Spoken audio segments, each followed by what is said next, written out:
So if you only did like residential, right, you probably don't know how to negotiate for a commercial deal like this because you are used to one-on-one, but you don't know how to deal with multiple sellers because every seller may have a different number in mind. So you have to kind of organize all the sellers together, line up their price, line up their terms, and in order to make a deal. So today we're just going to talk about land assembly intro to some people who doesn't know land assembly. Usually land assembly are involved with one or more listing agents, sometimes 2 or 3. I've seen like 8 land assembly listing agents because it's a very big strata, so they have to do a lot of work together. And buyer agent, usually it's 1 or more as well. And sellers, there could be 100 sellers in a strata land assembly. And investors, developers, those are your buyers. So when you're doing land assembly, if you don't have a buyer, it's going to be very difficult. So when you work with different buyers and you know what they want, and then you can work backwards to find what they want, then it's much easier.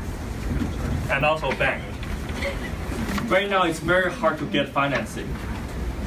If your listing is overpriced, the buyer cannot get financing from the bank, then you don't have a deal. So when you educate your sellers, right, you have to educate them on the price. If they want something ridiculous, nobody's gonna give them financing. So it's not gonna work out. So it'll stay on the market and sit. Architect, environmental company, city planner, and appraiser. So when you're selling a project, sometimes they will ask you, do you have an appraisal report? They want to know how much exactly it's worth on the market. It'll cost a few $1,000s if you like to do it ahead of time. Sometimes, depending on the seller. If you trust the seller, they're gonna let you sell for enough time. Then you can spend some money do an appraiser report, appraisal. Sometimes you can also ask the seller to do appraisal. Appraisal is about this thick. And it'll tell you the comparables and whatever price it's worth. Environmental company usually is involved when there's like gas station or cleaning shop was existing on the property, like commercial property, because they may have environmental issue like contamination, right? So you have to do a environmental phase 1 report to make sure if there was existing pollution source. And then if you do, and then you have to do an environmental phase 2 report, which costs about $10,000. They'll test the soil. They'll tell you how bad it's contaminated. And also city planner. If you know some city planner, they'll get back to you very quickly. If you don't know them, it may take like 2 weeks for them to reply your email. So you probably have to go to the city more often and meet some planner and get to know them. Architect. So if you don't have an architect, it's very hard sometimes to make a plan because let's say I give you a lot that's 30,000 square foot, and how much do you think the city can give you to reach, like what kind of design can you do to reach maximum FSR, right? The maximum capacity of this land. It's all depending on your design, how your building looks like.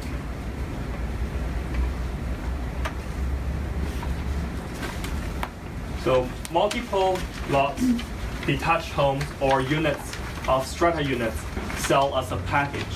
We call it land assembly. And with them assembled together, you can reach higher density. With higher density, the land worth more value, right? This is a picture of the Oak Ridge. This is a project by Westbank. So they were able to negotiate a deal with the city, and the city had a plan called OCP. They're planning to have higher density in this Canby corridor area. So that's why they were able to build more high-rise buildings. because the increase of the density. OCP is called Official Community Plan. City plans the drawings for the area like 10 to 20 years and 10 to 20 years after. So they think about hospitals, schools, traffic, everything, the capacity. They won't do a big project on a small street because the street cannot handle the traffic. So there's a lot of things for the city to consider. That's why it takes very long time for them to come up with this OCP. But now everybody knows Canby Corridor is already set, phase 3, right? So if you go to city's website, you'll be able to find the newest OCP plan. And also neighborhood plan. Neighborhood community plan usually used in Surrey. They call it different names in different neighborhoods. It's similar as OCP. And details about city planning information and designated area for each density, everything can be found on city website. If you Google, let's say, Canby Corridor OCP, and then you'll be able to find it. Or Marple OCP. Within the OCP, it's already rezoned. You don't have to do a rezoning application, which means you save a year or 2 years on rezoning process.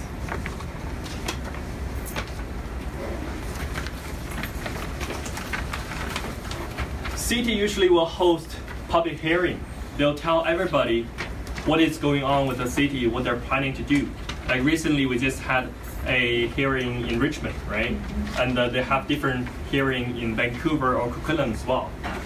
So if you are doing land assembly, you should attend those hearings and get more information, because once they release the information, it's not gonna be online right away.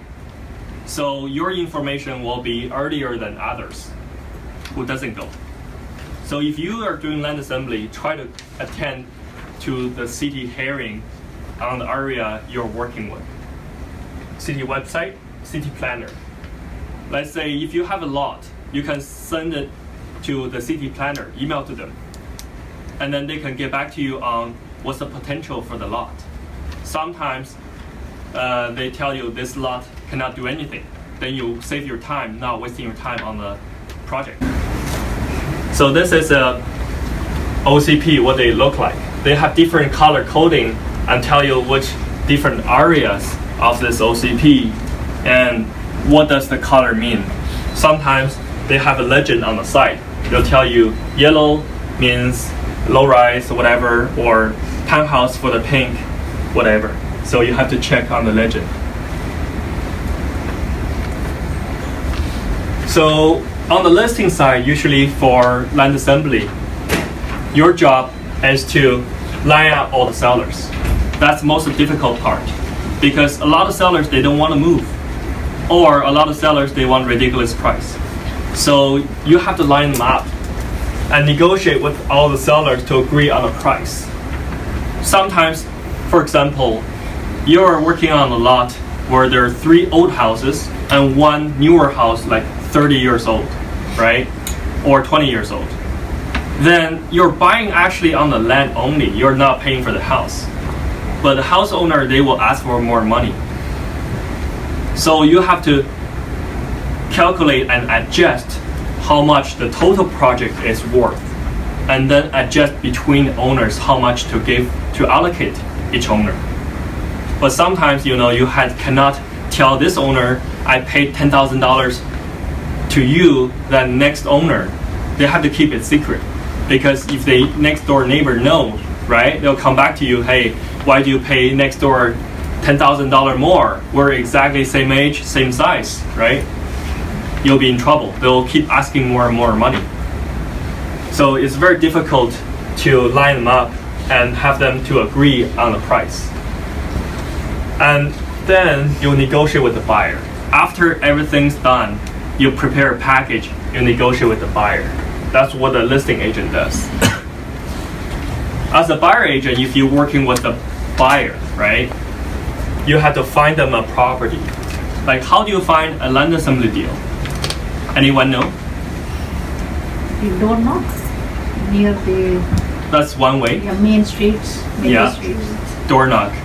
So Step 1, find the OCP, right? Go to city OCP, find which area is workable for your client. Go door knock. And second way is to know more agent who works in the land assembly field. If you know everybody in Vancouver who's doing land assembly in Canby Corridor, you can just make a simple phone call.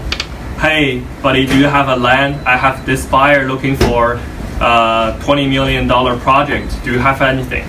They'll just send it to you if you know them. So you have to know a lot of people who's doing land assembly. And feasibility study. Usually that's done by the buyer, not you, unless you're working with somebody who doesn't know land assembly and who never did the development in Vancouver. They may be new people to Vancouver, new developers. Then you have to do more job to help them understand the market. And also negotiate a deal with the listing agent, and finally getting financing. Financing is very difficult, so you better find them financing before you do any job. Because you may find out at the end, they're not qualified for any financing because their money is stuck in China or something, right? So make sure their financing is done before you go out and find them something.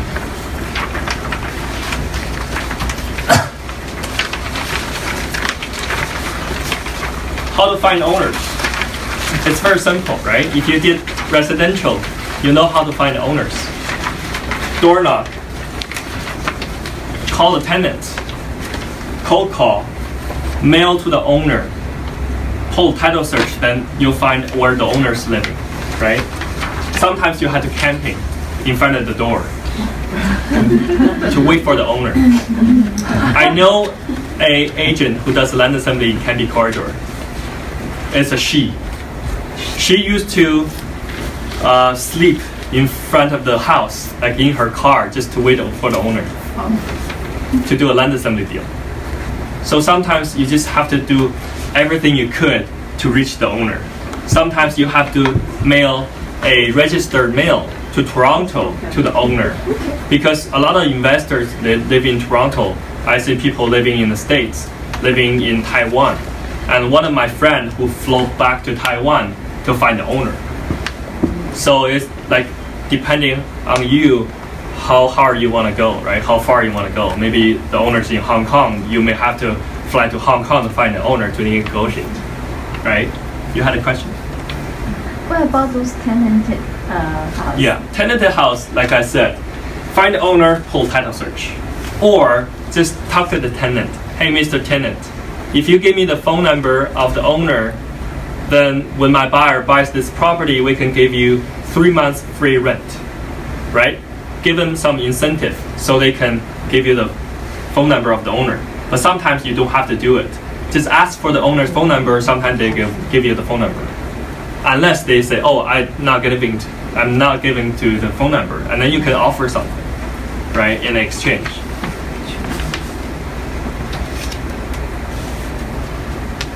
How to find a buyer?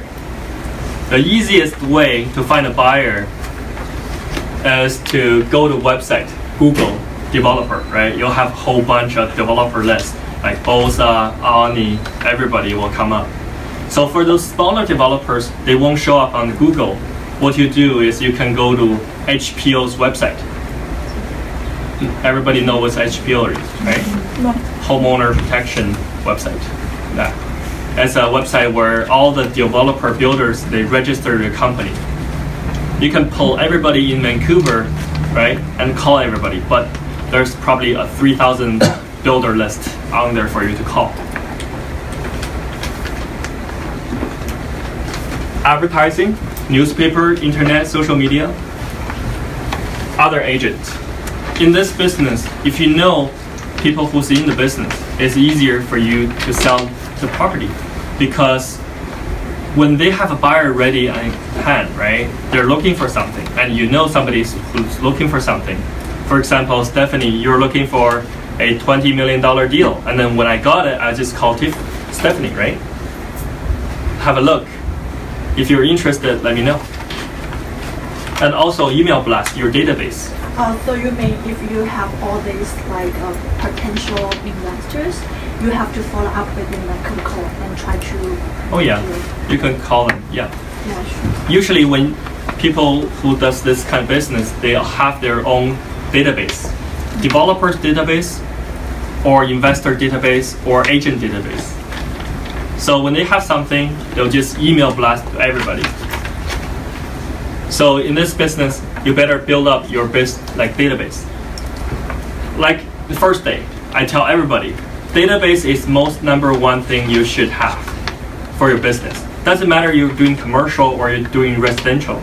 If you're doing residential, a database will help you to send out a maybe Merry Christmas card, like just by one click, right? Or a newsletter to everybody in your database, like monthly update to your past client.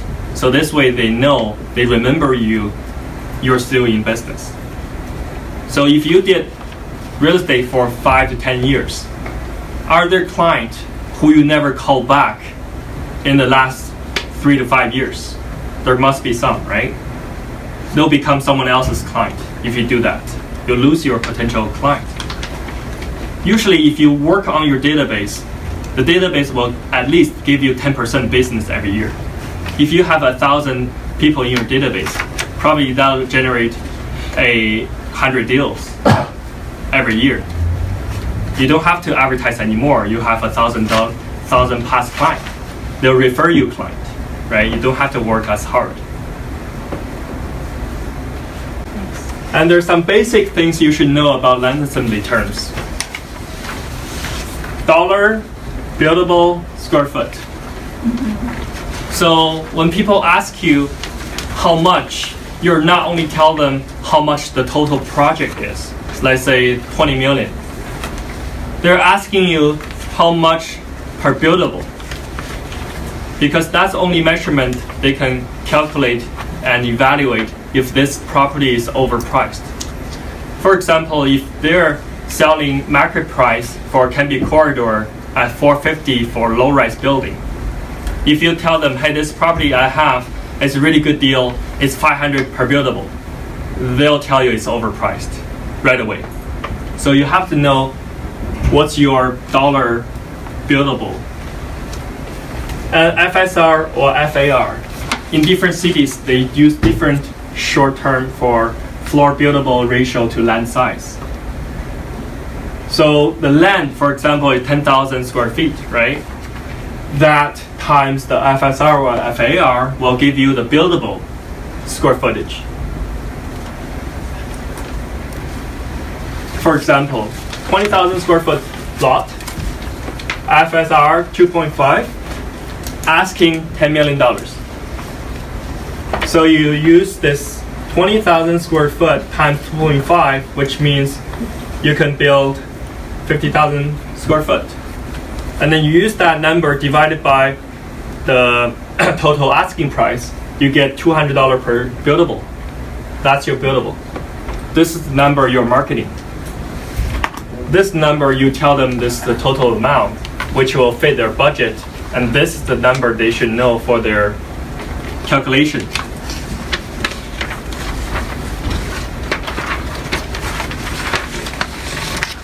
Usually, you don't really do pro forma for your client because it's very risky. Everybody uses a different number for the pro forma, for construction cost, marketing cost, and other costs. So when you do a spreadsheet pro forma, make sure you write on the pro forma somewhere saying this is for estimate or demonstration purpose only. Don't ask them to count on this result because it'll become your liability. So they take all the costs into consideration: asking price, land information, FSR, building cost, city cost, marketing cost, everything, financing cost, holding cost, and then they have to take estimate on the future selling price to make a profit work. Because today, if you calculate on today's price, the land value is overpriced. You have to estimate in the future, like 2 to 5 years down the road, how much you're gonna sell this project per square foot. And then you can calculate backward how much is worth it for you to pay for the land. So remember, if you don't have to give them pro forma, don't give any pro forma. they should do themselves.